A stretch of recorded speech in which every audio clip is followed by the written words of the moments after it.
भक्त प्रहलाद की कहानी। असत्य पर सत्य की जीत। विष्णु पुराण में भक्त प्रहलाद की कथा का उल्लेख है।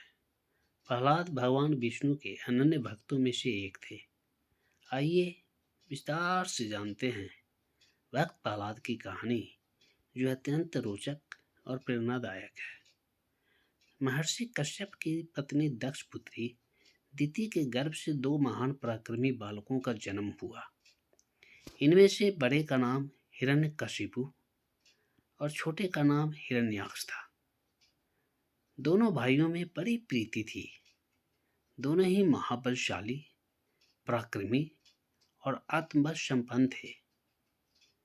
दोनों भाइयों ने युद्ध में देवताओं को पराजित करके स्वर्ग पर अधिकार कर लिया। एक समय जब हिरण्याक्ष ने पृथ्वी को रसातल में ले जाकर छिपा दिया, तब भगवान विष्णु ने वराह अवतार लेकर पृथ्वी की रक्षा के लिए हिरण्याक्ष का वध किया। अपने भाई हिरण्याक्ष के वध से दुखी होकर हिरण्यकश्यप ने दैत्यों को प्रजा पर अत्याचार करने की आज्ञा देकर स्वयं महेंद्राचल पर्वत पर चला गया। वह भगवान विष्णु द्वारा अपने भाई की हत्या का बदला लेने के लिए ब्रह्मा जी की घोर तपस्या करने लगा। इधर दैत्यों के राज्य को राजा विहीन देखकर देवताओं ने उन पर आक्रमण कर दिया। दैत्यगण इस युद्ध में पराजित हुए और पाताल लोक को भाग गए। देवराज इंद्र ने हिरण्यकशिपु के महल में प्रवेश करके उसकी पत्नी कयाधु को बंदी बना लिया। उस समय कयाधु गर्भवती थी, इसलिए इंद्र उसे साथ लेकर अमरावती की ओर जाने लगे। रास्ते में उनकी देवर्षि नारद से भेंट हो गई। नारद जी ने पूछा, देवराज, इसे कहाँ ले जा रहे हो? इंद्र ने कहा, देवर्षि, इसके गर्भ में हिरण्यकशिपु का अंश है, उसे मारकर इसे छोड़ दूंगा। यह सुनकर नारद जी ने कहा, देवराज, इसके गर्भ में बहुत बड़ा भगवत भक्त है, जिसे मारना तुम्हारी शक्ति के बाहर है, अतः इसे छोड़ दो। नारद जी के कथन का मान रखते हुए इंद्र ने कयाधु को छोड़ दिया और अमरावती चले गए। नारद जी कयाधु को अपने आश्रम पर ले आए और उससे बोले, बेटी, तुम यहाँ आराम से रहो जब तक तुम्हारा पति अपनी तपस्या पूरी करके नहीं लौटता। कयाधु उस पवित्र आश्रम में नारद जी के सुंदर प्रवचनों का लाभ लेती हुई सुखपूर्वक रहने लगी, जिसका गर्भ में पल रहे शिशु पर भी गहरा प्रभाव पड़ा। समय होने पर कयाधु ने एक पुत्र को जन्म दिया, जिसका नाम प्रहलाद रखा गया। इधर हिरण्यकशिपु की तपस्या पूरी हुई और वह ब्रह्मा जी से मनचाहा वरदान लेकर वापस अपनी राजधानी चला आया। कुछ समय के बाद कयाधु भी प्रहलाद को लेकर नारद जी के आश्रम से राजमहल में आ गई। जब प्रहलाद कुछ बड़े हुए, तब हिरण्यकशिपु ने उनकी शिक्षा की व्यवस्था की। प्रहलाद गुरु के सानिध्य में शिक्षा ग्रहण करने लगे। एक दिन हिरण्यकशिपु अपने मंत्रियों के साथ सभा में बैठा हुआ था। उसी समय प्रहलाद अपने गुरु के साथ वहां गए। प्रहलाद को प्रणाम करते देखकर हिरण्यकशिपु ने उसे अपनी गोद में बिठाकर दुलार किया और कहा, वत्स, तुमने अब तक अध्ययन में निरंतर तत्पर रहकर जो कुछ सीखा है, उसमें से कुछ अच्छी बात सुनाओ। तब प्रहलाद बोले, पिताजी, मैंने अब तक जो कुछ सीखा है उसका सारांश आपको सुनाता हूँ। जो आदि, मध्य और अंत से रहित, अजन्मा, वृद्धि क्षय से शून्य और अच्युत है, समस्त कारणों के कारण तथा जगत की स्थिति और अंतकर्ता, उन श्री हरि को मैं प्रणाम करता हूँ। यह सुनकर दैत्यराज हिरण्यकशिपु के नेत्र क्रोध से लाल उठे। उसने कांपते हुए होठों से प्रहलाद के गुरु से कहा, अरे दुर्बुद्धि ब्राह्मण, यह क्या? तूने मेरी अवज्ञा करके इस बालक को मेरे परम शत्रु की स्तुति से युक्त शिक्षा कैसे दी? गुरुजी ने कहा, दैत्यराज, आपको क्रोध के वशीभूत नहीं होना चाहिए। आपका पुत्र मेरी सिखाई हुई बात नहीं कह रहा है। हिरण्यकशिपु बोला, बेटा प्रहलाद, बताओ तुमको यह शिक्षा किसने दी है? तुम्हारे गुरुजी कहते हैं कि मैंने तो इसे ऐसा उपदेश दिया ही नहीं है। प्रहलाद बोले, पिताजी, हृदय में स्थित भगवान विष्णु ही तो संपूर्ण जगत के उपदेशक हैं। उनको छोड़कर और कौन किसी को कुछ सिखा सकता है? हिरण्यकशिपु बोला, अरे मूर्ख, जिस विष्णु का तू निशंक होकर स्तुति कर रहा है, वह मेरे सामने कौन है? मेरे रहते हुए और कौन परमेश्वर कहा जा सकता है? फिर भी तू मौत के मुख में जाने की इच्छा से बार बार ऐसा बक रहा है। ऐसा कहकर हिरण्यकशिपु ने प्रहलाद को अनेकों प्रकार से समझाया, पर प्रहलाद के मन से श्री हरि के प्रति भक्ति और श्रद्धा को कम नहीं कर पाया। तब अत्यंत क्रोधित होकर हिरण्यकशिपु ने अपने सेवकों से कहा, अरे यह बड़ा दुरात्मा है, इसको मार डालो। अब इसके जीने से कोई लाभ नहीं है, क्योंकि यह शत्रु प्रेमी तो अपने कुल का ही नाश करने वाला हो गया है।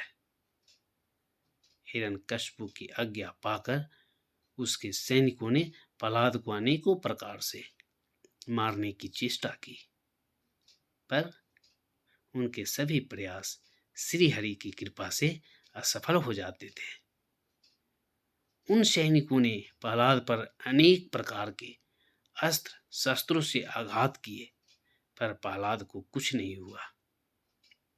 उन्होंने प्रहलाद के हाथ पैर बांधकर समुद्र में डाल दिया, पर प्रहलाद फिर भी बच गए। उन सब ने प्रहलाद को अनेकों विषैले सांपों से डसवाया और पर्वत शिखर से गिराया, पर भगवत कृपा से प्रहलाद को कुछ भी नहीं हुआ। रसोइयों के द्वारा विष मिला हुआ भोजन देने पर प्रहलाद उसे भी पचा गए। जब प्रहलाद को मारने के सब प्रकार के प्रयास विफल हो गए, तब हिरण्यकशिपु के पुरोहितों ने अग्नि शिखा से के समान प्रज्वलित शरीर वाली कृत्या उत्पन्न कर दी। उस अति भयंकरी कृत्या ने अपनी पैरों से पृथ्वी को कंपित करते हुए वहां प्रकट होकर बड़े क्रोध से प्रहलाद जी की छाती में त्रिशूल से प्रहार किया, पर उस बालक के छाती में लगते ही वह तेजोमय त्रिशूल टूटकर नीचे गिर पड़ा। उन पापी पुरोहितों ने उस निष्पाप बालक पर कृत्या का प्रयोग किया था, इसलिए कृत्या ने तुरंत ही उन पुरोहितों पर वार किया और स्वयं भी नष्ट हो गई। अन्य प्रचलित कथाओं के अनुसार कृत्या के स्थान पर होलिका का नाम आता है, जिसे अग्नि में न जलने का वरदान प्राप्त था। होलिका प्रहलाद को अपनी गोद में लेकर प्रज्वलित अग्नि में प्रवेश कर गई, पर ईश्वर की कृपा से प्रहलाद को कुछ भी नहीं हुआ और होलिका जलकर भस्म हो गई। उसी समय से हम होलिका दहन मनाते चले आ रहे हैं। हिरण्यकशिपु के दूतों ने उसे जब यह समाचार सुनाया तो वह अत्यंत क्षुब्ध हुआ और उसने प्रहलाद को अपनी सभा में बुलवाया। हिरण्यकशिपु ने प्रहलाद से कहा, रे दुष्ट, जिसके बल पर तू ऐसी बहकी बहकी बातें करता है, तेरा वह ईश्वर कहाँ है? बोल, तेरा ईश्वर छुपकर कहाँ बैठा है? सर्वत्र है तो क्या वह मेरी ताकत से डर गया है? वह यदि सर्वत्र है तो मुझे इस खंभे में क्यों नहीं दिखाई देता?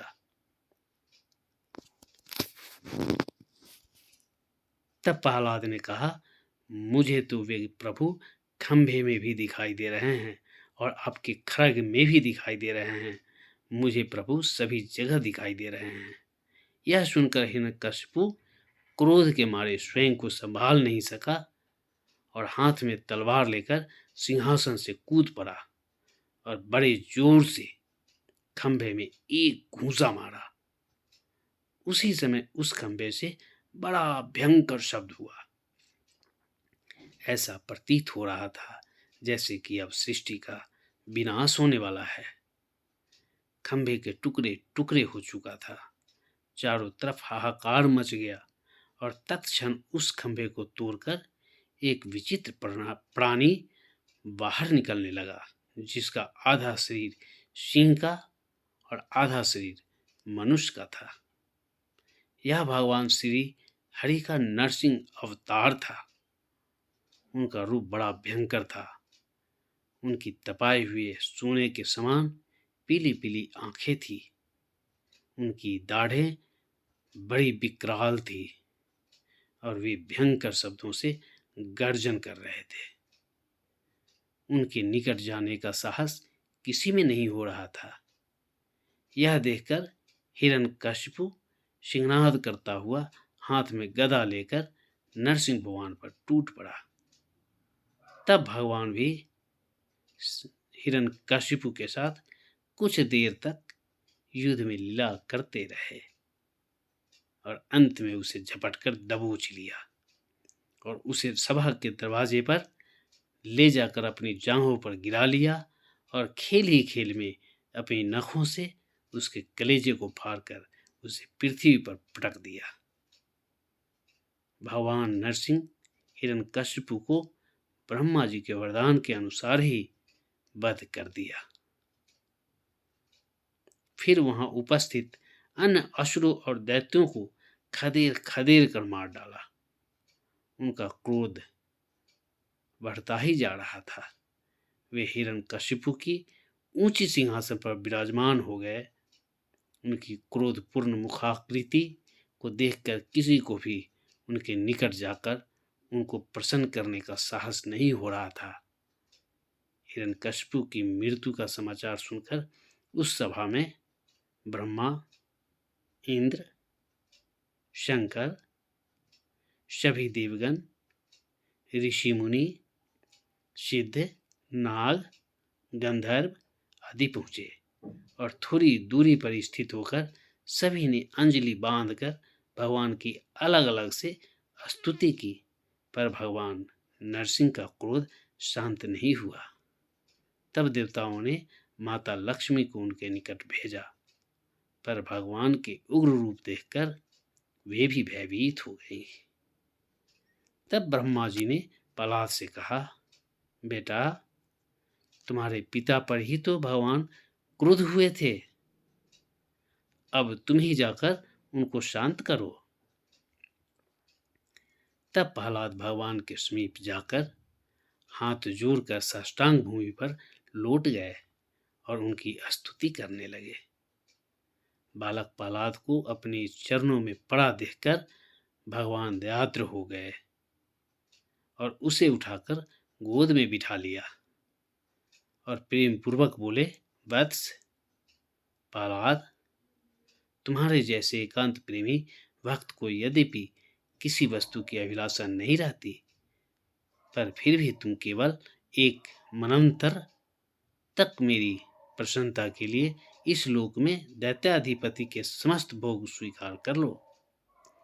भोग के द्वारा पुण्य कर्मों के फल और निष्काम पुण्य कर्मों के द्वारा पाप का नाश करते हुए समय पर शरीर का त्याग करके समस्त बंधनों से मुक्त होकर तुम मेरे पास आ जाओगे।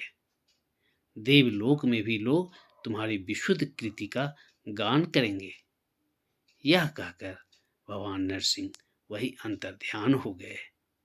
विष्णु पुराण में पराशर जी कहते हैं, भक्त प्रहलाद की कहानी को जो मनुष्य सुनता है उसके पाप शीघ्र ही नष्ट हो जाते हैं।